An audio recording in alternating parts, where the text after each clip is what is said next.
If you want to get more done with less time, this video is for you. Give me just a few minutes and I'll give you decades of productivity advice. You know, I've probably read more productivity books than anyone you know.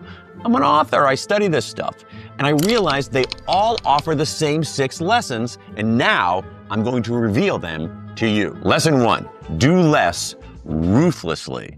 I can summarize the wisest productivity advice of all in 2 simple words. Just 2 words.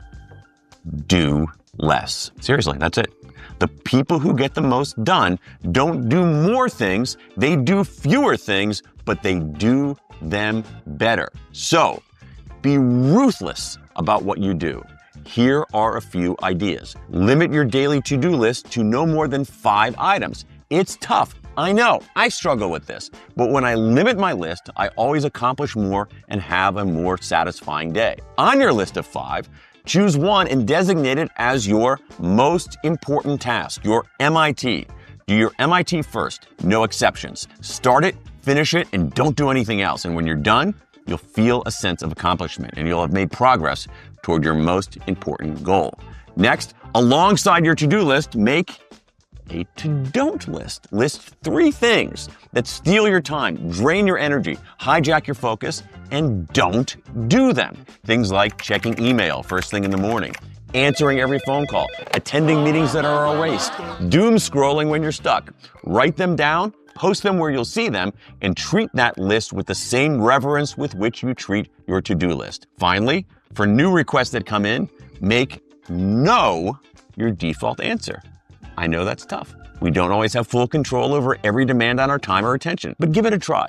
If no is your starting position, you'll be forced to overcome the default by thinking hard about whether this next meeting, project, opportunity, or request is worth your time. Remember, getting more and better work done isn't about addition, it's often about subtraction. Here's a story to help you remember. It's in many of the books, including one of my own. The legendary investor Warren Buffett once had a conversation with his pilot. The pilot felt stymied, like he wasn't achieving enough. So Buffett told him, write down your top 25 goals. The pilot did that. Then Buffett said, now circle the 5 most important goals. The pilot did that too. Then Buffett said, everything you didn't circle, goals 6 through 25, forget about them. Avoid them at all costs. That's doing less ruthlessly. The next tip shared in almost every productivity book, it's probably the most important. Protect your golden hours. Everyone has a window of time in their day when their brain is sharpest. Protect that window like your life depends on it, because in some ways it does. Carve out a few hours, ideally early in the day for most of us, for what Cal Newport calls deep work. Work that requires your full attention and complete focus. Before you begin, make sure your environment is free of distractions. No meetings, no messages, no open tabs. For me, when I have serious writing to do, I don't open my email. I leave my phone outside my office, but that's nothing compared to Maya Angelou, who rented a hotel room to do her writing, unbothered and uninterrupted from any other human being. Once you've eliminated those distractions, begin your golden hours with the hardest task, the one you're most likely to avoid. I feel like half these productivity books quote Mark Twain, who said, if it's your job to eat a frog, do it first thing in the morning. And if it's your job to eat 2 frogs, eat the biggest one first. Science backs this up. Research from Northwestern's Kellogg School of Management has found that we get more done and feel more accomplished, not when we knock off a bunch of easy things, but when we tackle the hardest thing first. Another way to supercharge this principle, know your chronotype. That's your natural biological relationship to time.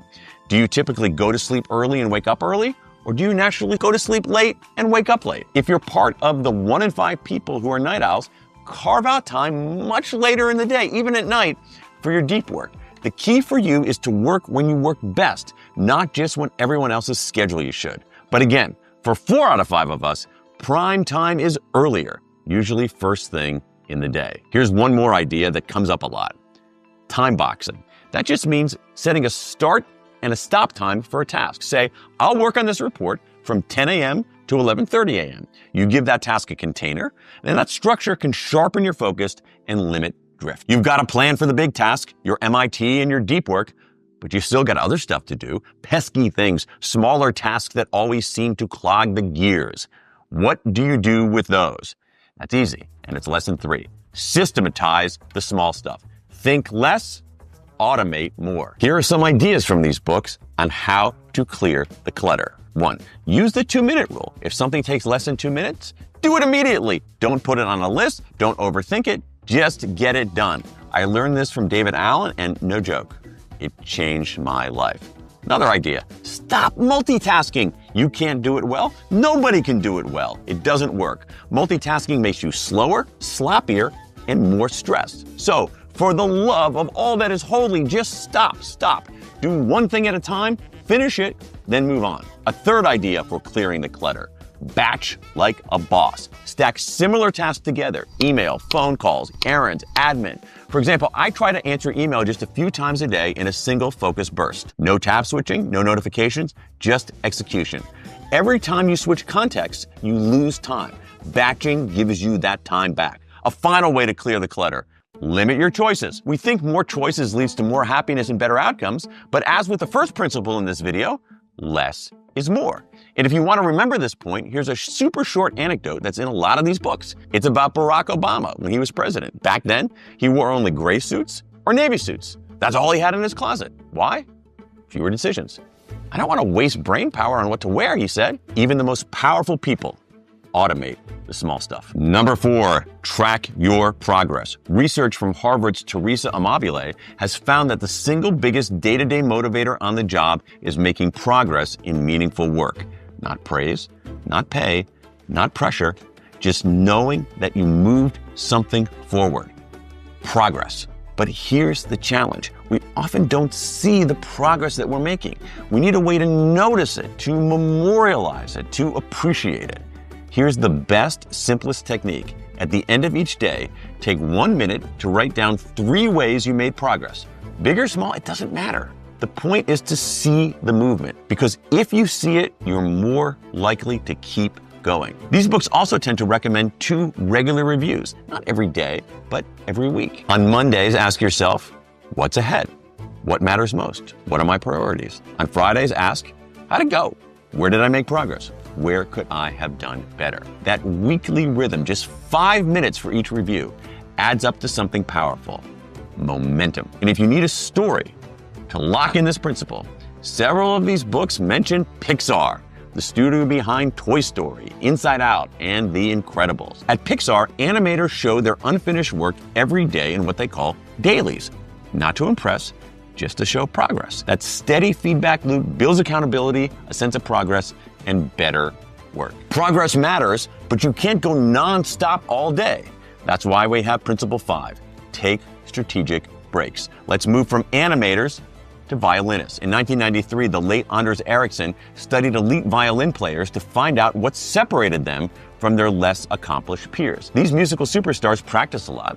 I mean, that makes sense. But the big surprise was that they also rested a lot. They practiced in intense sessions, often 90 minutes, and then they took lots of breaks. A secret to their peak performance wasn't that they grinded it out all the time. It was the exact opposite. They rested, they recovered. So here's another key finding in these productivity books. Breaks aren't a sign of laziness, they're a tool of excellence. Breaks aren't a deviation from performance, they're a component of high performance. If you want to get more and better work done, start being hard-headed and ruthless, there's that word again, about taking breaks. We weren't built for 8 hours of nonstop effort. We were built for cycles, effort, recovery, and we know the best, most restorative breaks that you can take. The design principles, which I wrote about in my own book called When, are simple. 1, something beats nothing. Even a short break is better than no break at all. 2, moving beats stationary. Breaks when we're in motion, say taking a walk, are more effective than breaks when we stay put. 3, outside beats inside. The restorative effects of being in nature, even in a city where you're just seeing a few trees, are substantial. 4, social beats solo. Breaks with other people are more restorative than breaks on our own.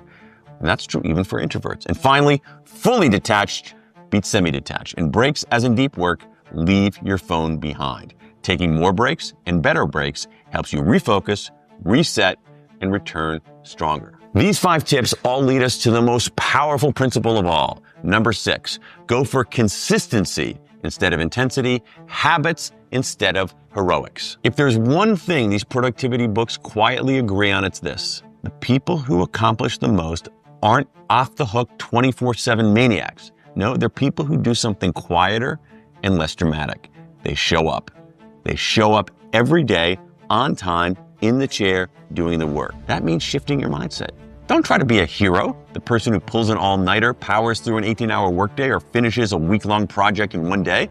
That's not sustainable, and it usually produces worse work, not better. Instead, build habits. Design simple routines that make it easy to do the important stuff without overthinking or overexerting. James Clear calls this casting votes for the kind of person you want to become. I love that. Every day you sit down and write, you cast a vote for being a writer. Every time you close your inbox and focus, you cast a vote for being disciplined. And the research backs this up. A 2020 study from USC looked at how people build habits that last.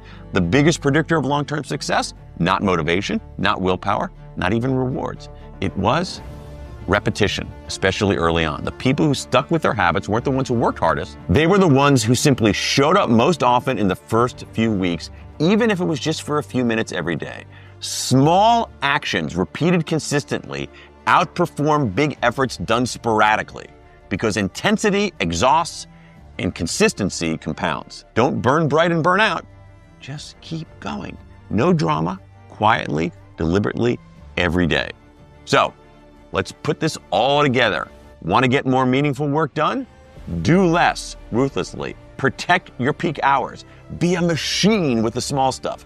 Track your progress every day and every week.